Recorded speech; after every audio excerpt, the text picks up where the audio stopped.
Welcome, everyone.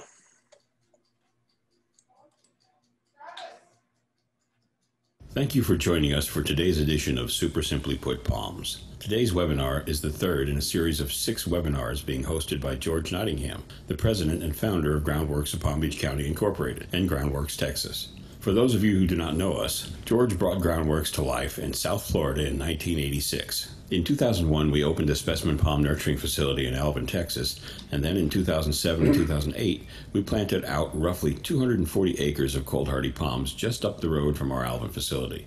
Today in 2020, Groundworks operates roughly 265 acres of in-ground palm tree production in Florida and Texas, and we regularly serve clients throughout the southern United States, as well as in the Bahamas and the Caribbean.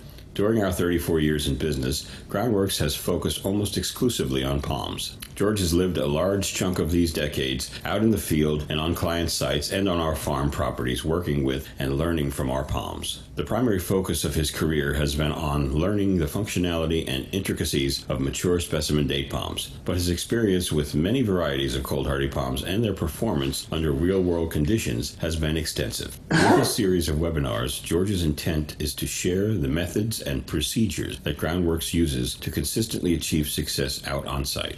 The reason we call them Super Simply Put is because there is just too much technical information underlying the success of the work we do to be able to share why everything works as well as it does in this condensed format. So instead, we focus on showing you how to do. What happened there, Pete? What we do with the hope that by sharing this information, we can help to make this industry more successful for everyone who chooses to make a career out of working with palms. We recognize that participants of these webinars are professionals and that most of you will have a wealth of experience to draw from. By no means do we believe that our way is the only way. Everyone has their own methods by which they create success on site, and we deeply respect that. We are sharing some of ours and hope that our peers in the industry will share their experiences with others as well. We believe that by working together and learning from one another, even while competing with each other, we can collectively reinforce the high quality of our southern landscape and nursery industry for the benefit of our clients, our families, and for those young people coming into the industry to work amongst us. During the presentation, all participants will be muted, but once it is completed, we will invite participants to unmute, but we cannot do it for you. You need to hit the button to unmute if you would like to ask a question. Those questions and your interactions are vital to the experience, so if you have a question, please hold it until the presentation is complete or type it into the chat, and once the presentation is done, George will do his best to answer them. Thank you for your attention. Now here's George. Good morning, everyone.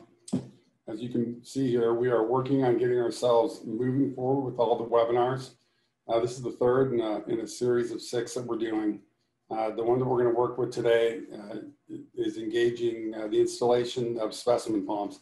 In this case, a medjool date palm.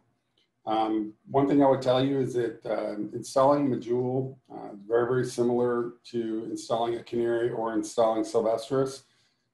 Time constraints, limit my ability to really take you out and install one of each with you. So I went ahead and used the medjool.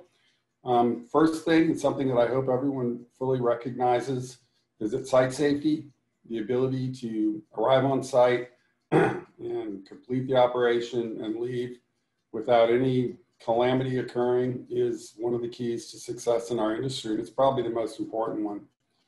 Exercising an abundance of caution. A virtual, literal abundance of caution from start to finish has been, it's one of our hard and fast rules, and it's probably been one of the key reasons that we've been able to survive in business for 35 years. I'm George Nottingham. Today we're going to do something that we call Super Simply Put, planting a date palm. We're on site right here in Alvin, Texas. We're going to start in the beginning and work our way all the way through. We're going to install a medjool date palm here on site, but there are a few things that we've got to take a look at before we get to a point where we're actually ready to put the palm in the ground. Thing number 1 is going to be the utility locates. If you haven't called in for a utility locate before you dig that hole, you better do it. It's something you're going to want the office to do before you get started out on site. But at the end of the day and in the bottom line, hitting a gas line that you didn't know is there can absolutely ruin your day. Now what I'm going to do is take you over and I'm going to show you what those marks look like after the utility locate people have come out. One thing I could also tell you is that it's free. There's no reason not to do this, but you got to do it at least 3 days in advance of when you start digging that hole. So if you're getting ready to go out and do an install and you're not absolutely certain, check with the office and tell them, call in the utility locate. They'll come out, no charge. They'll mark the electric, the gas, and the water. And oftentimes they'll mark cable TV and other subgrade utilities. You definitely want to know where those are before you start digging that big hole. Okay, for the purpose of our video, we went ahead and gave you some marks. Commonly, electric is going to be red. Either it'll be a solid red line, or they'll give you red flags, or they'll give you a dotted line. But it's going to be red if it's electric. Anytime you've got an electric line subgrade, you've got a very risky situation. You're going to want to be a minimum of 3 feet away from that mark, and that should be the closest the edge of your excavation gets. Not to clarify that, and just to be really clear, you're going to find that utility mark. You're going to look at where your center is, wherever the center is shown on the plan, and you're going to want to make sure that you can safely dig that hole with the edge of the hole being no less than 3 feet away from where that utility mark is. Center of where you're going to plant, but the closest you want to get to that red line, 3 feet away to the edge of your excavation. Commonly, blue is telling you where the water line is. Okay, it's usually going to be a city or a public water main. Granted, they're generally 2.5 to 3 feet deep, just as the electric. Your electric should be at least 24 inches deep, but you can't count on that. Same as with the electric, you want to keep the edge of your excavation 3 feet away from where that line is marked. Bear in mind that these marks are going to be close, but you can't count on them to be absolutely accurate. Something else to consider along those lines is that if you're up inside the property, the depth of these lines tends to vary a lot. You know, I said 24 inches with the electric because up inside the property, it's not unusual to find it that shallow. If you're planting out by the road, that electric line should be 3 feet deep or deeper. But again, it's just not something you can really count on, so you want to adhere to the rule. If the center on the plan lays out on the ground with that center mark, less than 4.5 feet away from where that utility mark is, you need to be considering whether or not you can't move that palm and put it somewhere a little bit further away. Now, the one you really want to look for, and the one that can make for a really scary day, is yellow. That yellow line is telling you there's a gas line down there. And that gas line can absolutely ruin your day if you get into it. When you cut a gas line with a shovel, commonly what will happen is you may not even realize you hit it. It's a soft rubber line. They're generally not very big. You will begin to smell gas, and you may hear a hiss. When you hear that hiss or you smell gas, you do one thing and one thing only, and that is run. You grab your people, you immediately move them out of the area, you get everyone away from that area. You want to be a good 60, 80 feet away from there, and then you get on the phone and you call the gas company. Okay, while you're on the phone calling the gas company, you're looking for where the connection is out by the road. If you can find it and turn it off, great. What you don't do, what you never do, is get over there and try to dig up that break. Don't even think about it. If a spark gets to that gas and it is accumulated across the ground, it will light off. And when it lights off, if there's a lot of it, it'll detonate. That is the kind of thing that can just absolutely turn the clock back for everybody. So you want to look for those lines. If you're the crew leader and command on site and you get to that site and you don't see any of those marks on the ground, you need to get nervous. You need to be on the phone, you need to call the office, and it may even be something you're going to want to reschedule that install for. Taking a chance that there's nothing down there is always a bad idea.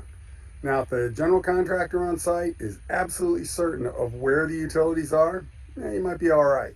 But as an absolute hard and fast rule, calling any utilities locate before you start digging that hole is thing number one. You always do it.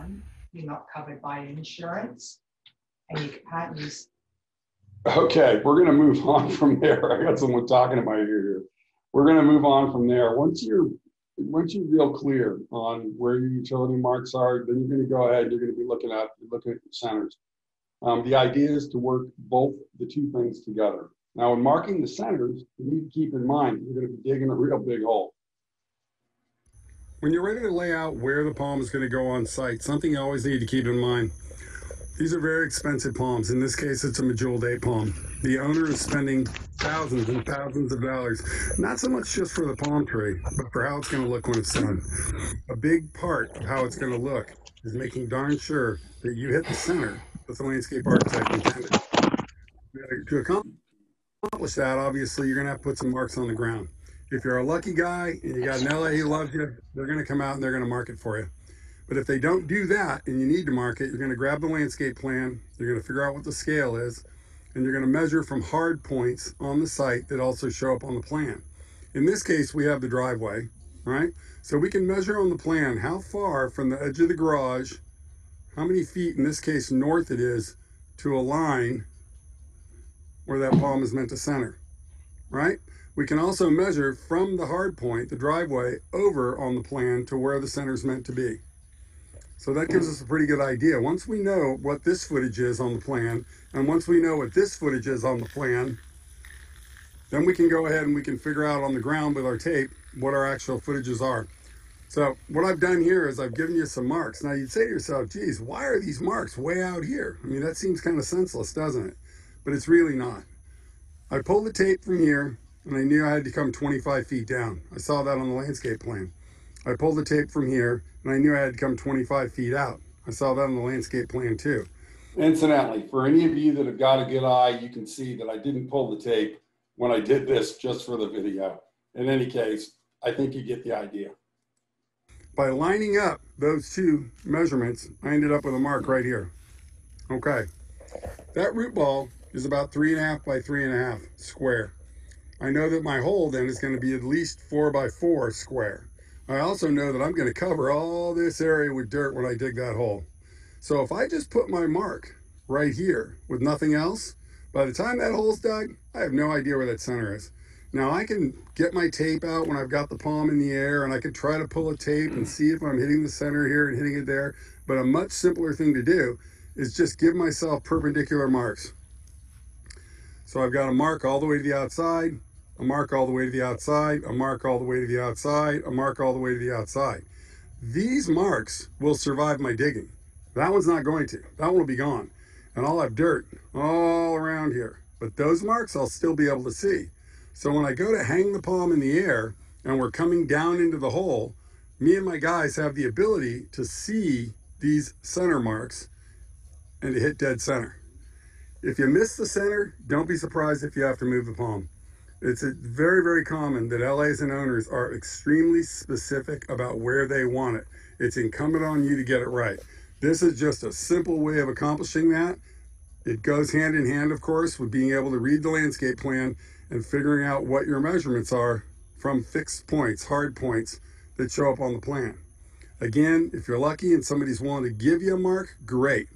You still want to pull a tape from that mark and you still want to write down what those measurements are just so you have it. But you definitely want to give yourself those perpendicular marks to the outside so that when this whole area is covered with dirt, you know right where that center is. That's super simply put the way to do it. I hope that makes sense to everybody. It's a super simple way of just knowing where the center is. I cannot count the number of hours we have wasted over the years hanging a palm and missing the center by 6 inches. And then realizing after the fact that we've got to move it, because I'll tell you something, it's not unusual that LAs want that palm exactly where they want it. Anytime we install a date palm or any other palm for that matter, we have to realize that we're going to be using sand as our primary backfill. Sand is, it tends to be high in minor elements, but it doesn't tend to have much in the way of organic material in it. It generally won't have much in the way of biologicals in it. Beneficial fungi, colonies or communities of beneficial microbes are generally going to be pretty devoid in sand. I want to point something out. The reason that we use sand, or one of the reasons we use sand, is because it doesn't have any organic material in it to hold water. One of the most important things that we can do for this palm during establishment as well as downstream is to ensure that the area from the planting mark down, say 18 to 20 inches, or the upper 18 to 24 inches of that root ball can cycle from moist to dry, moist to dry. If the mix that we plant in the area where the capillary system will emerge from is topsoil or some fancy planting mix, one of the issues you face is that when it rains a lot, that stuff holds water for a long time. And that constantly wet environment leads to root disease, and that is definitely a place you don't want to go. That's one of the reasons we use sand, and we strongly recommend its use. Whoops, come back here. Anywhere we install a date palm, or any other palm for that matter, we have to realize that we're going to be using, that's why so many communities have lakes.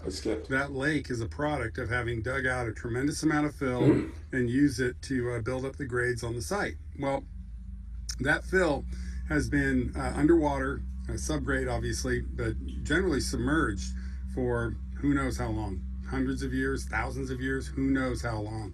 This is a really important point. Most of the sites where we're installing palm trees, and in particular where they're new homes, the grade has been built up on the site. The builder has basically come out, they've dug up the soil, oftentimes down to a great depth, and created a big lake. So we've got waterfront property.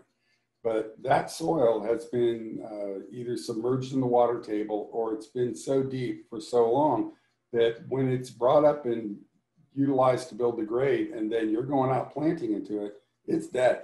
It doesn't have microbial communities. It doesn't have beneficial fungi. It's a planting medium, but it is literally dead. That's not what you want to plant into, but it is what you have to plant into. That's one of the reasons why taking this step is so darn important. But for the most part, that fill is going to be completely devoid of living communities. And those living communities in the soil are absolutely critical to the plant material's ability to fully function after you've installed it. Now, Groundworks, what we use is something called Palm Saver. Palm Saver is what you see right here.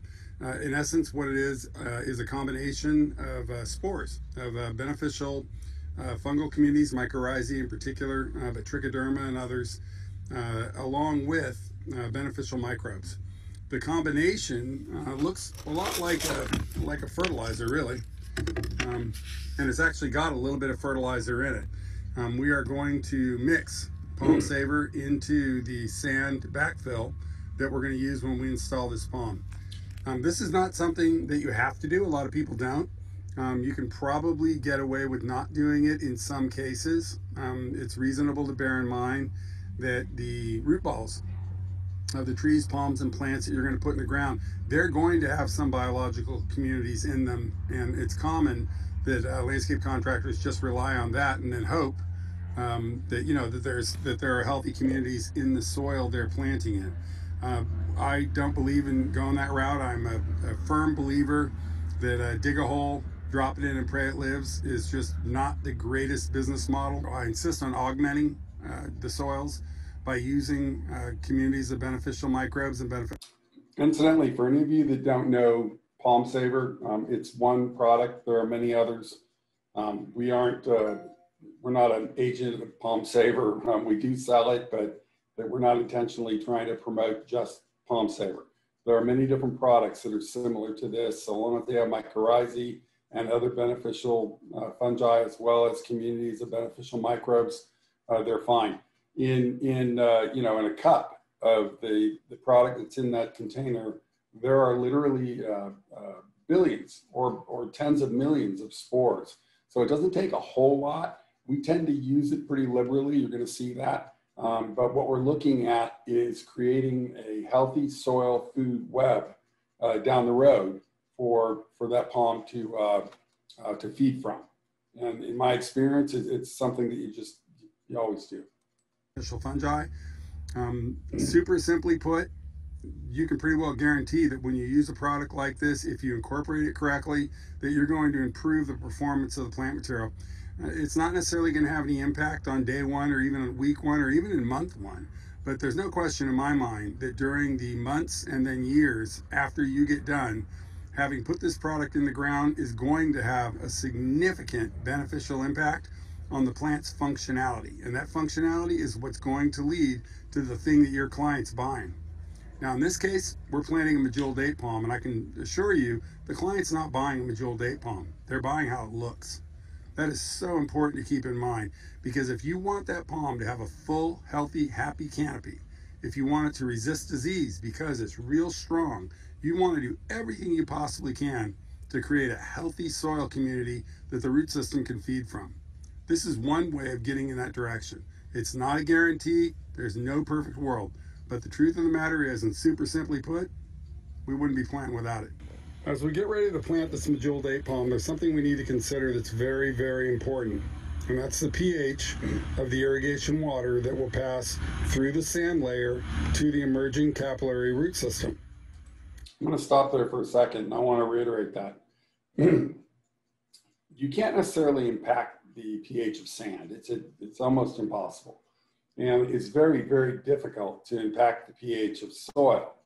You can augment soil, you can add sulfur if you want to drag it down, you can add lime if you want to bring it up, but actually impacting the pH of soil or sand is a very difficult long-term process. What you can impact though is irrigation water. Now the irrigation water that's passing through the sand layer to the emerging capillary system is really, really important to you. And that's really what we're talking about right now. We're talking about the pH of the irrigation water that will be used to water the palm and that will eventually pass through the soil layer into the emerging capillary root system. If you've watched any of the other super simply put videos, then you know that this palm will produce a capillary root system in the upper 18 inches of the pre-existing root ball soon after installation. As that emerging capillary system begins to draw in moisture, if the moisture coming in has a pH that's radically different than the pH that the palm is accustomed to, we're going to create a pH imbalance that is going to have all kinds of big bad impacts on that palm's establishment on site. There are some super, super simple fixes that you can apply, but without knowing what the pH is of the irrigation water, you're doing nothing more than flat out guessing. The bottom line is you have the ability to figure it out, and it's real easy, it's real cheap. This is nothing more than a swimming pool test kit. I'm going to take this and I'm going to go to the irrigation water, which in this case on this building is the tap water. I'm going to go ahead and pull a sample. Let's see what the pH is in that water. A few moments later. And what we're basically looking to figure out is what is the pH, or what's close. Super simply put, that pH, I'm going to say somewhere around 7.6, 7.7, something like that, not quite 7.8. Yeah, I'll say 7.6, 7.7. So that's not really too bad.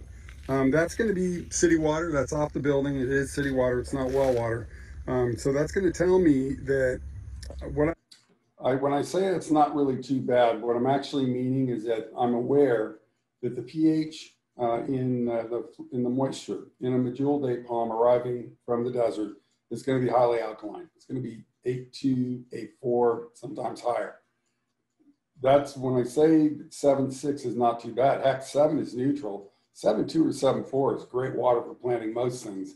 But what we're looking at here is a specialized scenario that doesn't last for a long time, but that has a real, real important impact on the establishment period. What I need to do is I need to consider adjusting the pH of the irrigation water that'll pass through the soil layer. I need to get it up to around 8.2, 8.3. I don't have any way of knowing exactly how much lime I need to do that with. This is hydrated lime. Okay, that'll dissolve in water. We're going to utilize some of that hydrated lime in the sand backfill that we're going to use when we install this palm. We're going to see that in just a minute, but super simply put, what's going to happen is irrigation water passing through the sand layer that we create in the upper 18 inches of that planter pit is going to become more alkaline as a result of the presence of that lime. That lime is as I said, it's hydrated lime, so it fully dissolves in water. It's a down and dirty way of kind of cheating to increase the pH and create a more alkaline environment in the irrigation water that's passing through the soil layer into the emerging capillary system. This may seem like a silly thing, but believe me when I tell you, it makes a huge difference during the first few weeks on site and the first few months on site. Once you get past 4 months, 5 months or so, the palm will have acclimated to the lower native pH. What's relevant and what you need to recognize is that when the palms, in this case we're talking about medjools, when they arrive in Florida or Texas from California or Arizona, the pH and the moisture inside that plant is commonly above 8.2 or even 8.3. I've seen samples come back at 8.4 and 8.5. The palms love a highly alkaline environment. But they will acclimate really well to a far more acetic environment. The important thing is that you build a chemical bridge. It's a temporary bridge. You only have to use that hydrated lime once. But by doing that, what you're essentially doing is instigating full functionality right from the get-go, so is that when that palm initially regenerates a capillary system and begins taking in new moisture, you don't create a chemical imbalance that limits the palm's ability to utilize the minerals and chlorides that are coming out of the soil. There's a whole big bunch of why that works that associates to this, but super simply put, where you have a pH imbalance, you want to incorporate, in this case, to bring the pH up, hydrated lime. That's actually a very, very simple thing. It's something that's overlooked all the time. I've never really understood why. It seems that it's a rare event when contractors, us included years ago, but it seemed it was a rare event when we actually considered the pH at the production point for the material versus the pH of the irrigation water that we were planting into. Over the years, we've learned just how important that is, and it's something you definitely want to be focusing on. When your crew's arriving on site, don't ever forget, you're selling very expensive palm trees. Looking sharp, being fully uniformed, putting out your safety gear, your cones, everything you need to operate safely on site, those are the kinds of things that help a customer really begin to feel comfortable with you right off the bat.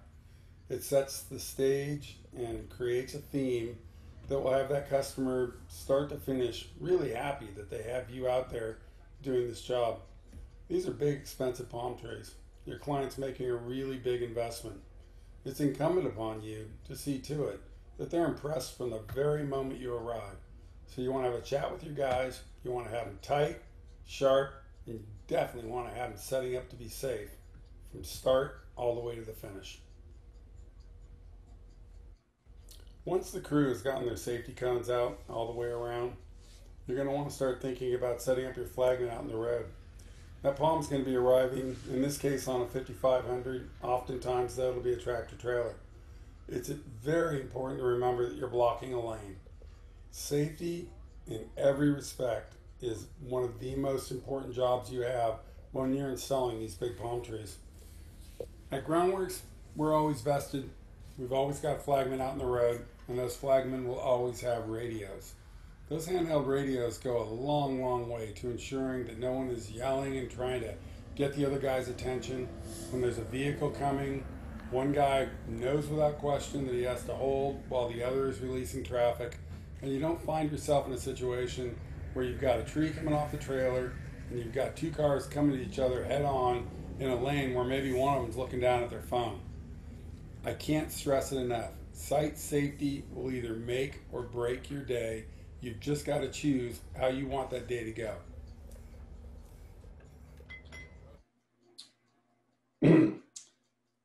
Interestingly, we didn't really do a lot of video when we went and dug this hole, but I'm going to show you something. This kind of a hole is what you utilize when you're working in a heavy clay environment. This is Alvin, Texas, where this install is being done. This soil is very dense, heavy clay. Well, that root ball is made of sand, and commonly, jewel date palms coming in out of the desert are going to be sandy, maybe a little bit of loam. It's very important that you consider that when you're digging the hole. What we do is we create what kind of looks like a jacuzzi. You have the portion of the hole where the bottom of the root ball will seat, and then you have what we call the shelf, and that shelf is somewhere right around 10 inches or so deep.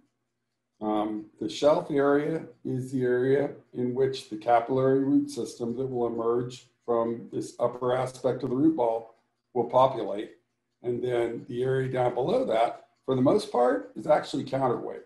But this shelf, we have a spec here. We're happy to share it with with our customers, with our competitors. We don't care. But we have a spec for planting in heavy clay that we've learned over the years works really, really well. And an important aspect of that is this shelf. Now, I talk about safety, right? Please see this. What we're going to show you here has to do with marking and measuring. This is just a single palm install. So part of what we do here is just out of habit. We're going to measure, we're going to mark the palm. But if it was a 4 or 5 palm install and all of the palms need to match, you got to realize they don't always come in matching. So one of the first things the guys need to do is pull a tape measure the amount of clear trunk, and put a planting mark at the base of each one, figuring out what the mean average size is and marking them all like that so that we know how deep we need to go into the ground. Okay, what you're seeing here is the guys pulling a tape to measure the CT, the clear trunk on this particular palm. This is only a single palm install, so we're not matching, and because of that, even though we don't necessarily have to put a planting mark on the palm, we do it every time anyhow. What that essentially does is tells us to what point we need to plant the palm in order for it to have to be a clean match with any of the others that we're also planting on site. Medjool date palms are very forgiving. In some scenarios, we can actually plant a little high or a little low to accomplish a perfect visual match.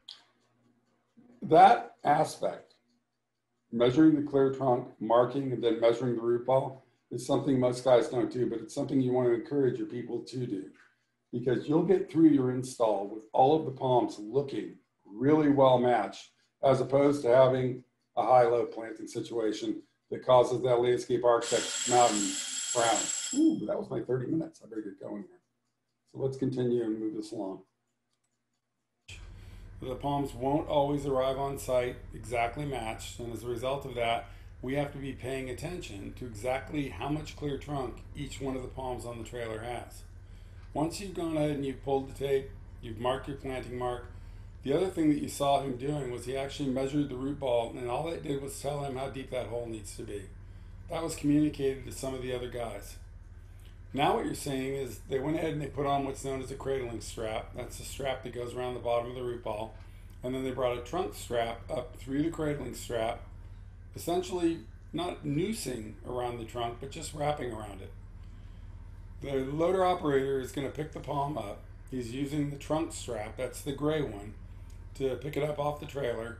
And as the palm comes further and further up until it is vertical, what will essentially happen is the cradling strap that goes around the bottom of the root ball will take the entire load. In this fashion, not only do we avoid inadvertent damage to the pseudobark underneath what otherwise would be a noosed strap, but we also maintain a really, really strong high level of control while we're moving the palm on site. It's important to realize and recognize that that palm trunk is fibrous. It's not as hard as it looks. There's a layer of pseudobark under the petiole, and when you noose the strap around the trunk, and then you offload from the truck and you bounce 30, 40, 50, 80 yards across the site to the area where you're going to plant, every time it bounces, pardon me, the entire weight of that palm and that root ball are concentrated on a 2-inch wide area of that trunk. To think that you're not causing damage under that strap, hidden damage that'll reveal itself later, or that might reveal itself later, is unrealistic. Now with a Medjool, you've got a hard petiole, so you're not going to have too much risk. But the bottom line is when you're traveling on site, you definitely want to cradle. As an absolute rule, you never noose around the trunk when you're moving the palms around on site. You always cradle them. Cradling is real simple. If you look at webinar number 2, the one we did a couple of weeks ago, there's some real good video that shows you how to cradle, but there's nothing complicated about it. You have a longer strap that you essentially take under the root ball and then bring up the sides of the trunk.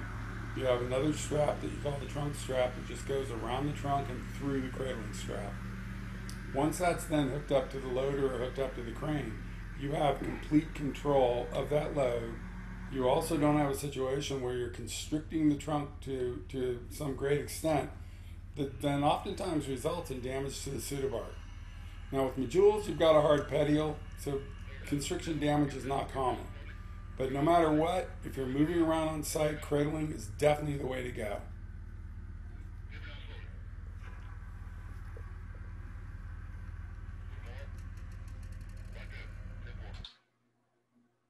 Restrapping and going to the hole. The only time you're going to do just a noose. Now that we're adjacent to the hole, nice and close, I'm comfortable using just a trunk strap. Using that trunk strap all by itself, if we have to move across the site, bouncing along usually, sets up circumstances where we can cause damage. But when we're close to the hole, it's not a problem. So we'll take the cradling strap off, we'll noose the trunk strap, pick the palm up, And as you see here, we'll go ahead and position ourselves very close to the hole to remove the plastic. Bear in mind that that plastic isn't really doing anything but keeping the soil from blowing off in transit. The root system that is exposed when the plastic comes off are primary roots that were cut when we transplanted the palm. They're not alive anymore. So the plastic's really just to keep things clean until we're ready to go into the hole. Once we reach that point, we're ready to get up over the hole, and that's what we'll do now.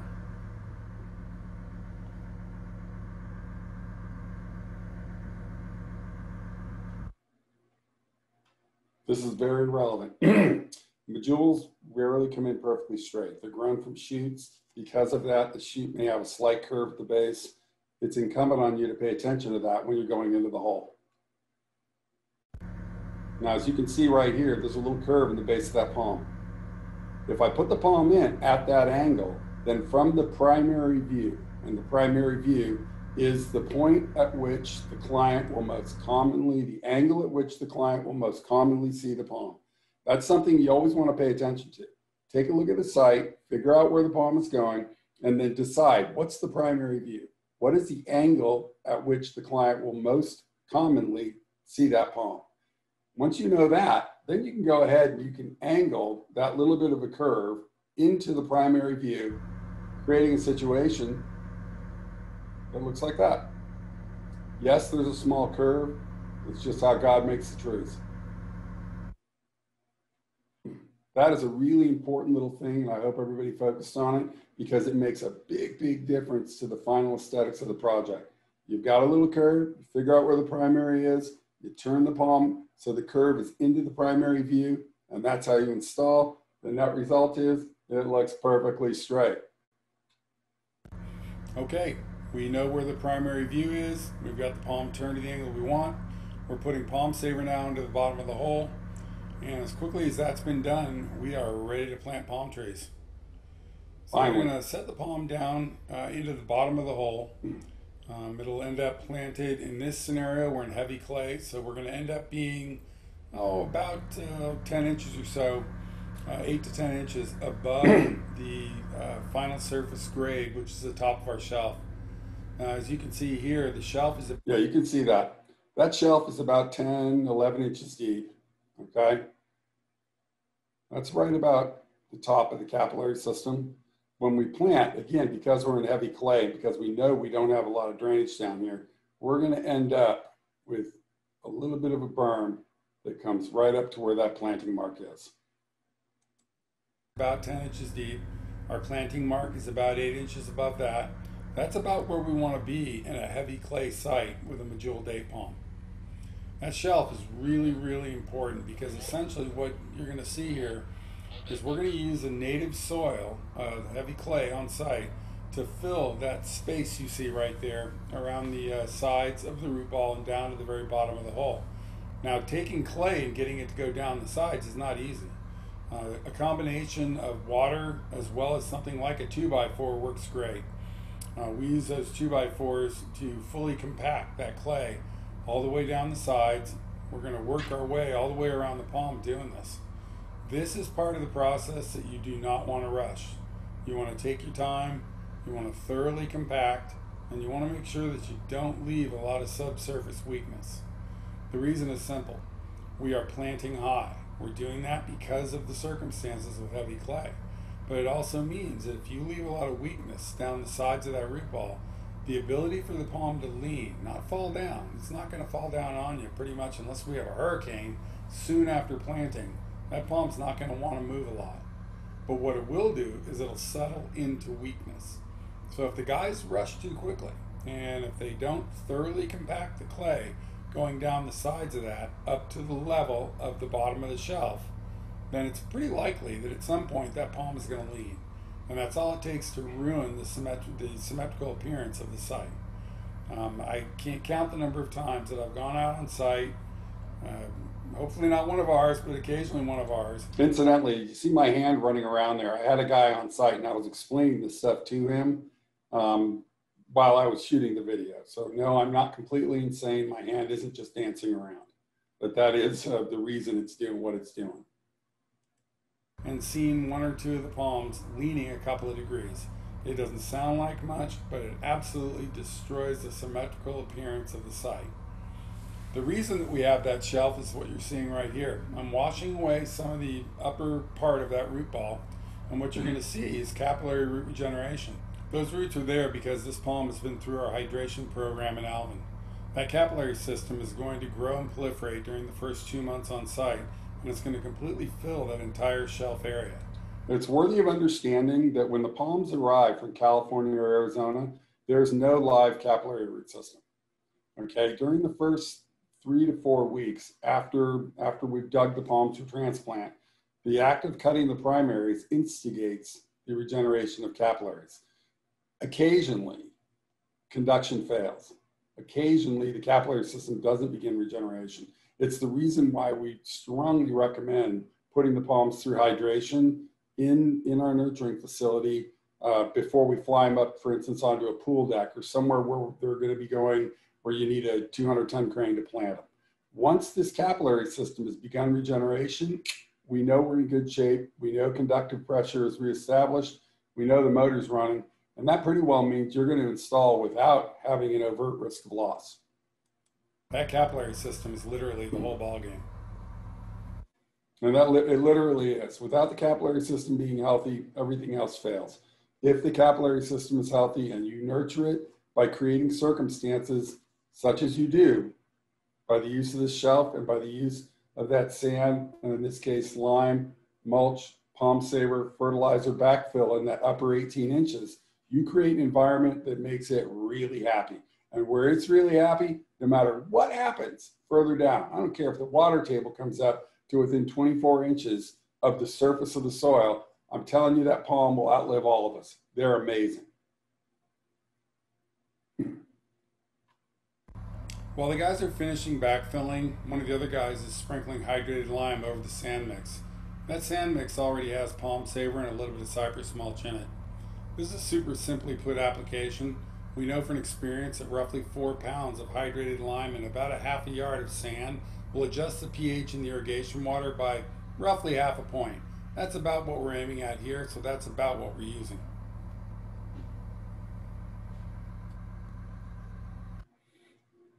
Yes. Could we sit down, figure out exactly how much hydrated lime we need to accomplish this? I'm sure we could. But in real life, is that actually going to happen on site? Nope, it's not. If the choice is don't use it at all, or use it and get pretty close, or spend who knows how much time, money, effort, and energy trying to figure out exactly how much to use, that trying to go with number 3 generally takes you back to number 1. It doesn't get used. We know that roughly 4 pounds in about a half a yard of sand is going to impact the pH of the irrigation water somewhere in the neighborhood of a half a point. We're aiming in that direction. We're going to get pretty close to it. Okay, with that hydrated lime mixed in, we are continuing backfilling. It's not a science project. The important thing is no air pockets. That's why you see that breaker bar, that big metal bar going. Incidentally, you see these guys adding a bunch of more, that's cypress mulch right there. We will, as we continue to backfill, we continue to add cypress, and we also continue to add additional palm saver. We're going to build this whole layer up doing that. The guys are also mixing more cypress mulch into the backfill. The important thing to remember with respect to that mulch is that any hardwood mulch will do, but what won't do is pine bark. You don't want anything that's acidic because it'll drag the pH in the wrong direction. That hydrated lime we use is designed to dissolve into the irrigation water, passing through the sand layer to the emerging capillary system. Having a whole bunch of fresh pine in that same mix creates a battle. We're fighting acid with that alkalinity. We don't want to do that. So we're going to use either cypress mulch, we use grade B cypress, or a hardwood mulch is also fine, but you don't want to use pine. Okay, what I'm showing you here, remember that orange mark that was on the palm? That orange mark is right here. So I've got a little bit of a berm that comes up to the base of the palm. That entire area is built with that sand mix. This is this will be a happy, healthy palm, happy installation. Okay, we've got all our compacting done. We've gone around the palm completely 2 times with the 2x4s and the breaker bar and the hose. We've ensured that we have no air pockets, and we're ready to stake. We use a cable safe stainless steel cable staking system. We incorporate gripple fasteners. That's actually what they're called, gripple fasteners. They're a real quick, easy means of tightening those cables up. There's the tensioning tool. We sell this system. We can deliver this to you along with your palms if you're buying them from Groundworks. But in any case, that tensioning tool is real easy to use. Once the duckbill anchors have been driven in and then pulled tight, we'll run the cables through them and up to the collar on the palm, and then use the tensioning tool to tighten them down. Important thing to remember is that even though you get the cables real tight, you're going to want to come back to the site 10 days or so in, and you're going to want to tighten those cables one more time. The palm will settle a little and move around a little. It'll cause the cables to loosen, and if you don't return and tighten them, they'll end up being looser than you really want them. That's real relevant and something to keep in mind. The palm will settle just a little bit. It may move just a little teeny bit, and your cables can get loose. So you want to have a schedule, come back 10 days, weeks, 10 days in, and tighten those cables up one more time. When it's all said and done and everything's cleaned up, you've got a tree ring, as you can see here around the base of the palm. You've got a tree ring around the base of the palm. One thing I would stress is that, again, in a heavy clay site, when you build the tree ring, use the native soil to build it. Don't use the sand mix to build that tree ring because it'll just break. That heavy clay makes a great tree ring. What it does is gives you the ability to concentrate fertilizer, disease risk mitigation products, Super Thrive, any number of different things that you want to put straight to that root system. The only way you're going to concentrate them over that root system is to have a reliable tree ring. One thing I didn't show you here, the way you know your tree ring is reliable is if you can walk on it without making footprints. If you can walk on it and make a big footprint, it is not compacted far enough, because all that's going to happen is it's going to get filled with water. It won't be compacted. It'll break and essentially just make a big mess. So make your tree ring, use the native soil, walk on it to compact it, and compact it to the point where when you walk on it, you don't make a big footprint. And I'm a pretty big guy, so I push the guys hard. Okay, I did tell you to go over canaries. We don't have time to. I think we all know that. I wish we did. This is just a short video. This segment of Super Simply Put Palms was meant to include canaries and medulas. Seems that we've utilized all of our time with that medula install, but Canariensis, the install is fairly the same. The area I'm showing you here, this is where capillary regeneration will occur. What happens below that, environmentally, culturally, is almost irrelevant. The capillary system will grow from that upper area of the root ball, and provided that you maintain it well, the palm's going to do well. What you're seeing there are what we call bud poles. We put bud poles on these canaries because they're going to be transported about 100 miles or so before they get offloaded for installation. All that bud pole is meant to do is to protect the spear and the canopy from damage going down the road. It's hard to believe how much these palms actually bounce while they're moving down the road on a tractor trailer. Now you look at a root ball like this and you say, my gosh, those roots all look dead.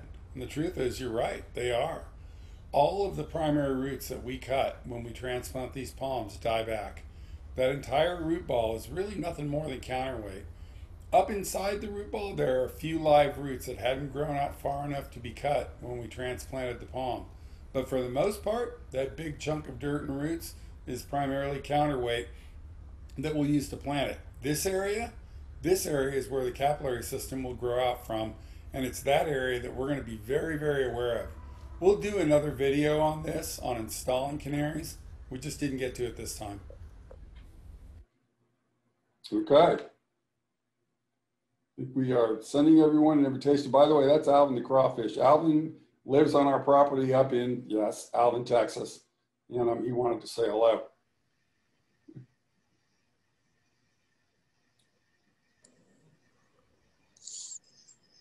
So if anyone has any questions, I can answer them, or you can email us. You can email me to gpn@datepalm.com, or you can call us at 800-753-4649. 5127. That's all I've got for today. So if no one has any questions, I think we can conclude the webinar. Great video. Thank you. Ford, come on, you've got to have a question. Ma'am, Ford, you've got to have a question. I have a lot of details that I need to absorb, and yeah, I probably will want to get back to you, but I think we've done so well so far, and I'm really pleased with the video help. Oh, how are your modules looking? Oh, they're great. Well, I'm looking forward to Ford. I'm going to be up there next week. Melissa's going to be with me, and we're coming by to visit your site. That'd be great. We've Bill, the owner, likes them so much he keeps ordering them and adding to it, and we're about to get into our understory palms. And, what is that sound, Pete? sir?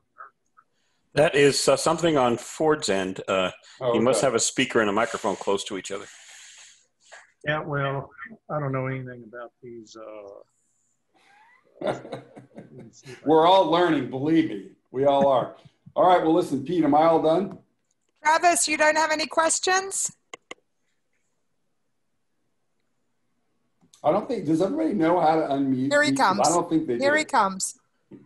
I've actually got a team with me, and we're in our conference room, and I've got a couple of our guys here. I think one of our guys had a question. Jim, you want to? Yeah, I have a question. Planting palms in the winter and stuff like that. I've heard that Washingtonias, Phoenix, and all that stuff, they don't grow if it's colder than 60 degrees, 65 degrees. They'll just sit there until it warms up. That's the Good case? question. Well, that's a very good question. The reality of that is that palms never really actually stop growing. Cold weather won't necessarily cause the palm to grow slower. The time of year, the season, and it has a lot more to do with the time of year that the palm produces inflorescence or seed stalks than it really does with the temperatures. Right after the palm has produced seed, the natural conductive pressure will slow down for about 2.5 months. That, depending on the species, they actually seed at different times of year, but most commonly, seed will be finishing up in October or early November. And as a result of that, through November, December, and then early January, conductive pressure is lower, and because it's lower, root regeneration is slower. So you need to bear in mind that with pretty much all species of palms, when they're field relocated and we cut the primary root system, all of the roots we cut die back. We are dependent upon a capillary system to regenerate. It'll regenerate with most species from the upper 18 inches of the pre-existing root ball.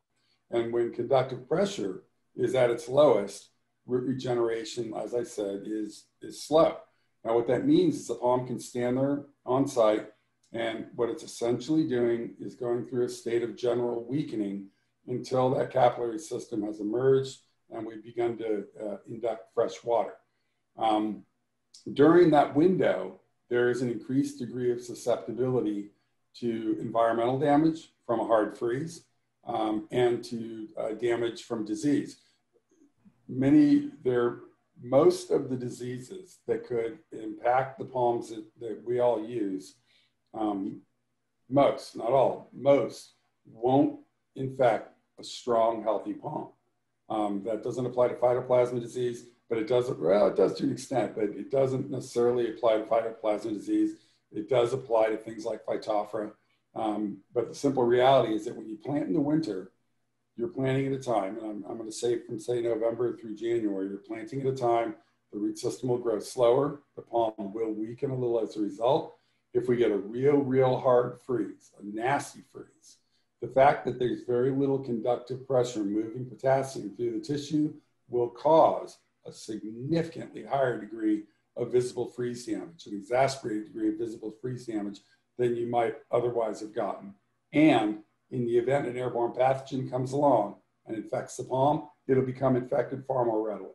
So when you think about planting in the winter, it's really not a product so much of the palm not growing as it is a product of the conductive cycle. Is that too much? No, that's great. Thank you. Is my audio still on? What was that? This is Ford. I guess my Hey, audio. Ford. Hey, question on that top cap of soil, the sand and lime mix. We've already started that. And I've asked the question, I think, before Melissa and I have talked about it, but I'm still not real clear. There's almost a pyramid of roots above the root ball from the base of the trunk out. You're talking about the woody advantageous rooting? Well, it's got roots in it, and we did the hydration at your Alvin nursery, and so when the trees came out, they were already producing new capillary roots, but they were all above the root ball, significantly, you know, like a foot up the tree. And we've covered maybe 4 or 5 inches of that. And we are getting capillary roots coming in now in that new dirt. But I would need to see a picture for it, because there's advantageous rooting that develops on the palms at the very base out in the field. When we transplant the palms, that advantageous rooting is not impacted. There's no relationship between the transplant and the presence of advantageous roots. Once we sever the primary and plant the palm into our nurturing area, the regeneration of the capillary system can only occur from what was the original surface grade and then going down maybe 18 inches. So I'm not sure about what you're referring to when you say that new roots have grown a foot above grade. I think you might be seeing advantageous roots that were already on the palm, but they aren't necessarily capillaries. So if you could send me a picture and let me look at it, I can understand it better. Yeah, a foot is probably not a foot. It's maybe 6 inches or so, but it was significantly above the flat ground of the top of the root ball. Like I said, if you could send me a picture, I can understand it better. But Melissa and I are going to be in Alvin Tuesday through Saturday, and we do intend to come by and visit. So maybe when we come out and visit, I'll take a look at it. Okay, great. Yeah. Melissa, we can't hear you. I think Melissa's sound is muted. There you go. Am I there now? Okay. Ford's situation is a good one to talk about, particularly with what a lot of the things that Travis's team does. Ford has a very windy, complicated access, just a rough area. So he paid additional money for the trees to come in. We put them in a hydration program. They sit there for about 4 weeks if we're in the heat of the summer, and they go to the job with the roots on them. I know you guys at Cadello, we love to put them in places that we can never get to again. So we encourage as many of those landscapers as possible to let us bring them in, get roots on them. We always put additional trees there. So if one tree ends up being a little weak, we have trees to pick from, and we limit the XYZ factor of losing a tree where we can't get to it. Now the loss rate, in particular with date palms, the primary loss rate is during the first 45 days. If conductive pressure fails at the point of initial transplant, the palm will not produce a capillary system. So if we know we're going into a real difficult access scenario, we're always going to recommend that we regenerate the capillary system, so that if that 1 out of 10 or 1 out of 20 even with Medules doesn't root out, it's not already planted. It didn't come straight off the truck from Arizona and then go onto the site and put into a scenario where we can't get to change it. Travis, for you guys, on Ford's site, he's in a Belt 1 environment right on the Gulf. He's got a fairly high amount of soluble salts and chlorides that are coming in off the Gulf. The palms are very salt tolerant, but that salt tolerance is, it's a product of that waxy cuticle that covers the fronds to the lesser extent, but to the greater extent, it's the palm's innate ability to absorb chlorides into the tissue, mix them with moisture, and then transpire them back out. You have to have conductive pressure and available water in order for that to happen. And in order to have any kind of a supply of available moisture, you have to have a capillary root system already in place. So when Ford's trees came in, we went ahead and put them through hydration at Groundworks. We did it for a different reason than we would suggest it if we're going into, for instance, a courtyard, one of the apartment buildings or something that we commonly see palms, going to some of your sites. Same process, 2 different reasons. In your scenario, we just don't want to put a palm into that courtyard and then have the darn thing fail transplant. So Can I call you back, please? Thank you. What was that? You talking to me? No, I was just talking to everybody. Oh, I'm sorry. Did you have? Travis is going to come. Yeah, I have a question. So the hydration thing, that's what that black plastic bag wrapping is on there? That stretch wrap? No. The plastic. How do you do that exactly and keep it that way until it gets to the job site and all that kind of stuff? I always see bare, just bare roots, and I've never seen the plastic used that much, so I'm curious what that is or how that works. Okay.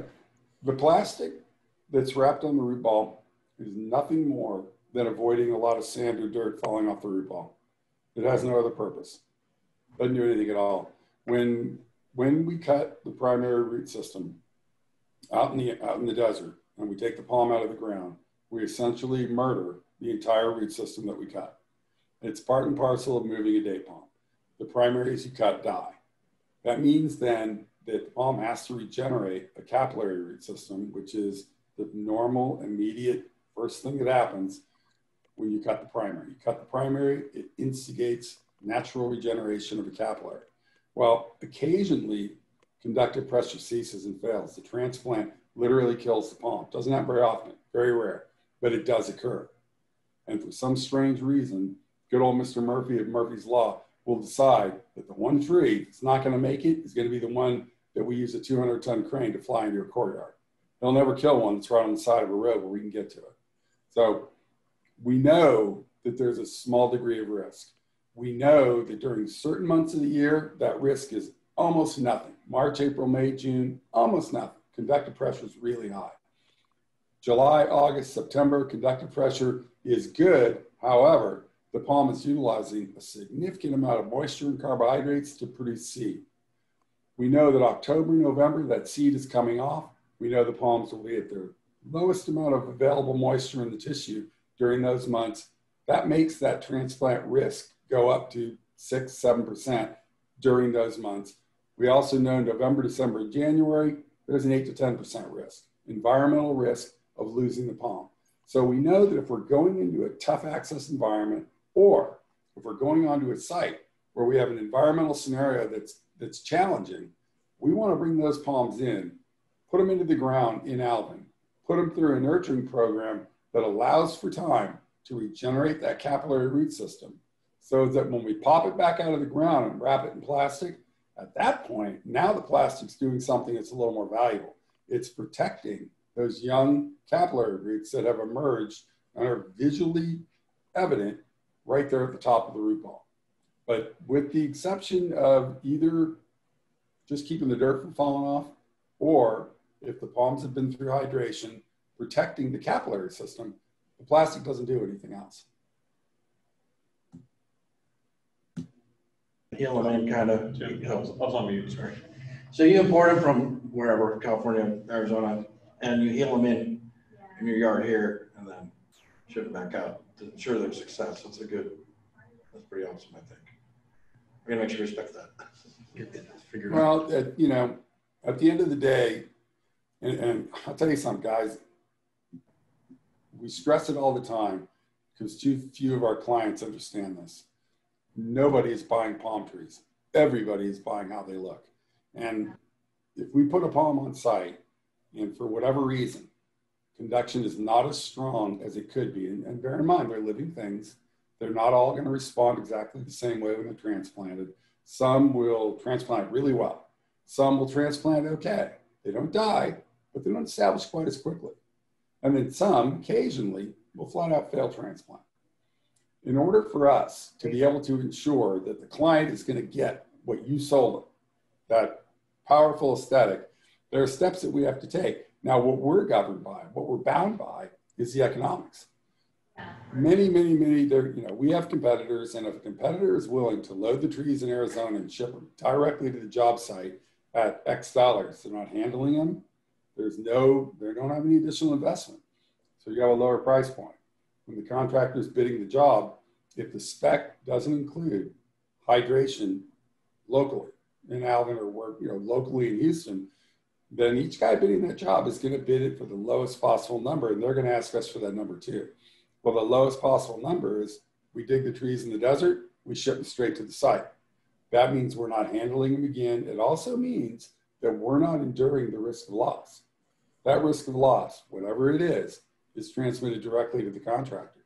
On your side, though, it means that if something does go wrong or if something's a little weak, usually the cost of the palm is the least of it. It's changing it out from wherever it ended up that becomes a problem. So if you spec on the plan that you want the palms to go through hydration locally before delivery to the site, and I can give you language if you need it, but the regeneration of a capillary system, all you're doing is eliminating 99% of the transplant loss risk, and you're putting it really where it belongs, which is with the vendor, which is with us or with whomever your contractor is buying the trees from. Yeah, it's good to acclimate them. So, okay, thank you. Yes, and what we do down at our place is dig a trench. It's a lighter mix, because I think this is going to help answer that question. Dig a trench, make a lighter mix, put them in there. So when we're pulling them out, we're not breaking those roots again. We're wiggling out of a lighter mix and just pulling them straight out. So we're not touching that new root growth. And then we saw Pete put up a picture, and if you could put it up again, Pete, that was of the advantageous air roots that Ford was talking about, primarily done on this Zahidi here. If you look at the bottom, I don't know if you can pull in, Pete, but all those white roots grow and go down. All those white roots are coming out of that tree because irrigation is coming out of that hedge and hitting on that tree. And if that irrigation was hitting, yep. Liz, let me interrupt you, and I'm sorry to do it. That site right there, they used a shovel on the advantageous rooting to try to cut it all off. That's why it looks white like that. That's actually what you're seeing. Okay. Okay. Somebody, that palm had a lot of advantageous roots. Yep. The owner didn't like it. I remember that site. And they wanted to cut it all off. And I told them I wouldn't do it because when you cut into that, it exposes the conductive tissue. And I wouldn't do it, but somebody did. But they didn't do a very good job with it either. Well, and this is done from irrigation hitting the trunks. If that irrigation was hitting 4 more feet up that tree, you would still have that same visual 4 feet up and all the way down. Yeah, well, she's 100% correct. These palms have the ability to produce roots at any point along the trunk. Anywhere the irrigation water is regularly impacting the side of the trunk, the palm will begin growing advantageous rooting right from the pseudobark.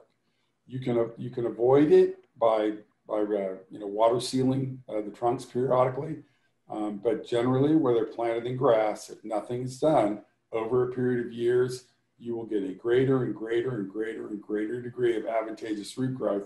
And in this case, it was a big bulb of advantageous roots. The problem is when you cut deeply into that, you're actually getting into the conductive tissue. And in an environment where Theridiopsis paradoxa is common, doing that is like throwing open the door and begging for disease. That's why I wouldn't do it. Okay, George, Bill and Bowden asked a question through chat. Are there any controlled studies on the pH adjusting? I'd have to have a better idea of what controlled studies means. The bottom line is this. I again, need to understand what the question really is. A controlled study on adjusting pH. There are a lot of controlled studies on adjusting pH.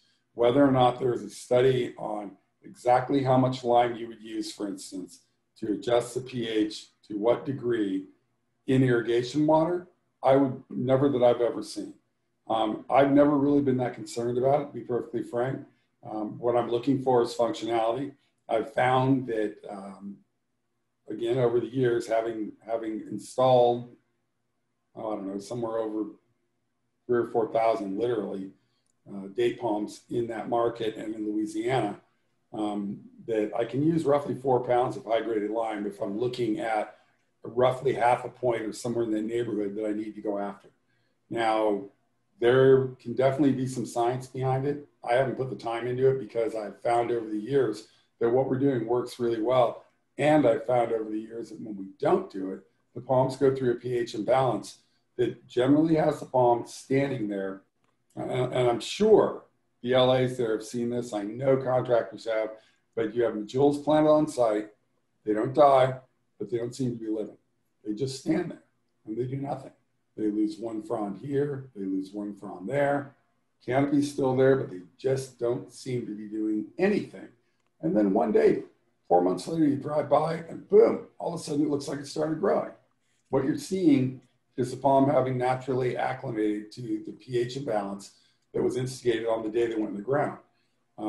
We have found that by incorporating some hydrated lime into the sand backfill, we can down and dirty cheat and create a greater degree of alkalinity that avoids the pH imbalance between the moisture that's present in the trunk of that palm and the moisture that's passing through the emerging capillary system into the palm. And it's something that works great. Again, controlled studies associating to changing the pH of soil, changing the pH of sand, changing, I'm sure, the pH of water. I'm sure there are lots of them. Have I gone so far as getting to a point where I've created a table that tells me exactly how much hydrated lime to use? There are so many variables that associate just to the composition of the water that doing something like that becomes a really big project that at the end of the day just isn't necessary, because we have learned what we need to do. And again, it's probably why we also call this whole series Super Simply Put. We're really not trying to teach why, because why is a huge place. We're trying to teach how, in the hopes that contractors out there will share what they've learned and how they do things with us so that we can learn from each other. But then also that if they're curious to know why do some of these things work, we can work individually with them and we can aim them at educational resources that can help them further understand the whys. And for that matter, help us further understand the whys. And the pH thing is not necessarily just for palms. No, not at all. Like I think about a good friend of ours up in the Panhandle who buys all his plant material from Homestead. Homestead being what, a 7.5? The Panhandle Yeah, strangely being a 4.5 or a 4.8. And 15 years ago when we went to his site, everything was yellow. And we said, what's going on? And he said, I have no idea. And George said pH.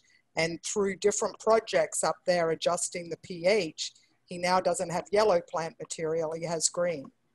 It's hands down one of the most commonly made oversights and mistakes that I see. Yep. Contractors are buying oak trees in North Florida and planting them in Dade County. You know, the pH up there is 6.0, pH in Dade is 8.0, no adjustment, plants just stand there and do nothing. Or buying, palms for that matter, down in the valley and then bringing them to Dallas and not doing anything to account for the fact that the pH is radically different in the producing area than it is on site. If you don't pay any attention to that, then portions of your landscape are going to thrive and portions of your landscape are going to stand there and do nothing. Now, fortunately, God gave the ability for most, not all, but most palms to acclimate to a broad range of pHs. So long as the plant, what essentially is happening when that palm is just standing there doing nothing, is it's weakening. And as it weakens, it will definitely become more susceptible to opportunistic pathogens. So you're creating a window of risk that increases the loss rate, increases the chance of losing the palms by ignoring the necessity of adjusting the pH in that irrigation water, or at least getting close to where you need to be. But we see it all the time, and I don't know why. pH is just one of the most basic things that we can all do to help ensure good functionality. But anyhow, it's one of the reasons why I included it, because it's so darn important.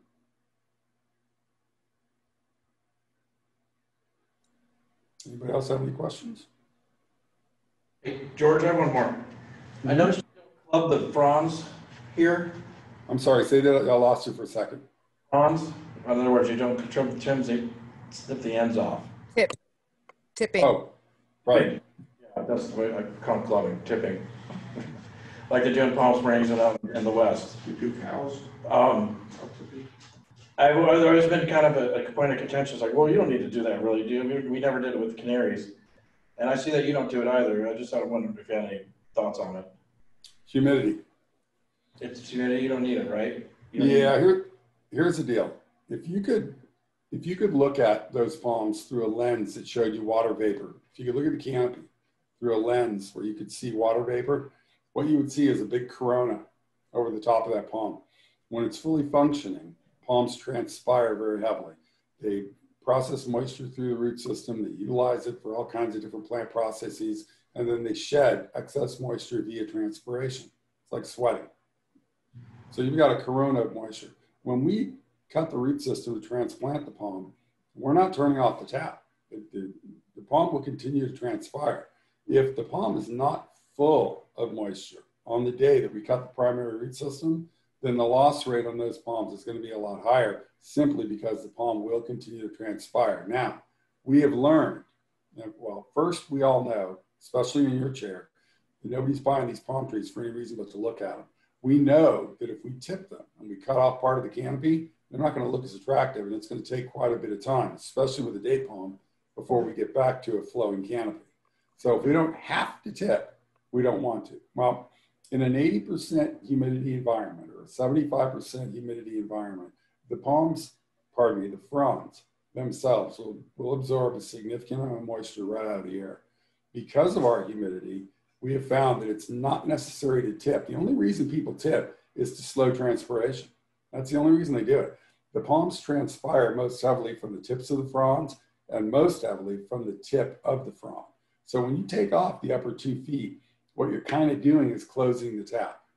Are you guys familiar with Florida sable palms? How they will hurricane cut a Florida sable? I was on mute, but I was just talking about hurricane cutting. Yeah. The reason that they hurricane cut, years ago, we never hurricane cut sables. And then somebody finally realized sables are palms that are super growth, slow growers. They thrive in the swamp. They can process ungodly amounts of water in through the roots, out through the canopy constantly. Well, if you leave the canopy on a sable palm, in essence, you're leaving the tap open. But because all of those frond tips are available and the palm transpires really heavily. However, they're super slow growers. So when we cut the primary root system and we eliminate the means of induction for water, it takes a long time for that capillary system to begin regenerating with sable. And during that long time, it's continuing to transpire really heavily, and it's very much akin to bleeding itself to death. If you go ahead and hurricane cut it, on the other hand, you in essence close the tap up on top. You're eliminating the means by which the palm can transpire. And that result is the moisture that's in the trunk on the day that we cut the primary root system is then available and utilized for root regeneration, as opposed to being bled off via transpiration. Now, the new thing, last 5 years, 6 years, 7 years, is regens, root regeneration. And basically all those guys are doing is what we're doing with Rejules when we hydrate them. They're taking sables out of the field, they're hurricane cutting them, they're putting it into a holding area, they're regenerating a capillary root system, and as a result, a few new fronds. So when a regen goes out on site, it's got a live root system. It's already got a capillary system that's fully functional. It's already been through the primary loss rate, but they charge more. You can't buy a regen for the same thing you could buy a hurricane cut sable for. Anyway, long story, can't help it. I'm not good with long, short story things, but when you think about tipping, what you're thinking about doing is limiting transpiration. That's what you think. That's the only reason you do it. And in a very, very humid environment with slow growing species, and that's the key, with slow growing species, you can get away with not tipping. Now, if we don't use coconuts here, you know, in Texas, we don't use coconuts. We don't use royals. They're too tropical. Those are fast growing species. Fast growing species that transpire real heavily, those are going to tip even in a humid climate because they will transpire themselves to death pretty quickly. Or a species that naturally grows in a scenario where it can process incredible amounts of water really well, like a sable.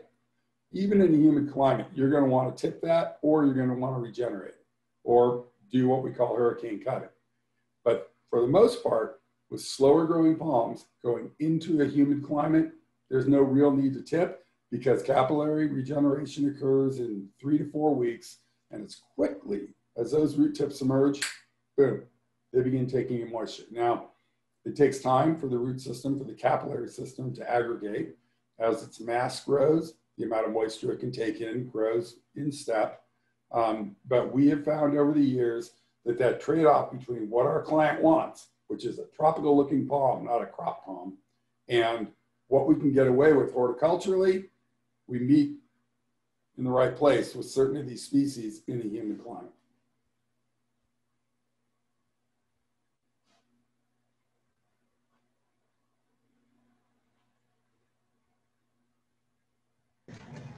Cecil Cyprian. Cecil Cyprian. What is that? What was that? Yeah. Did you have something, Travis? No, I think that was. That's good, thank you. No, but we appreciate it. This is great. Yeah. Absolutely. Anytime you have questions or, you know, whatever it is, you know where to find us. We're happy to help. Great. Cool. All right. Anybody else? No? Thank you. Okay. Thanks very much for coming, and see you soon. Thanks, you guys. Have a great weekend. Thank you.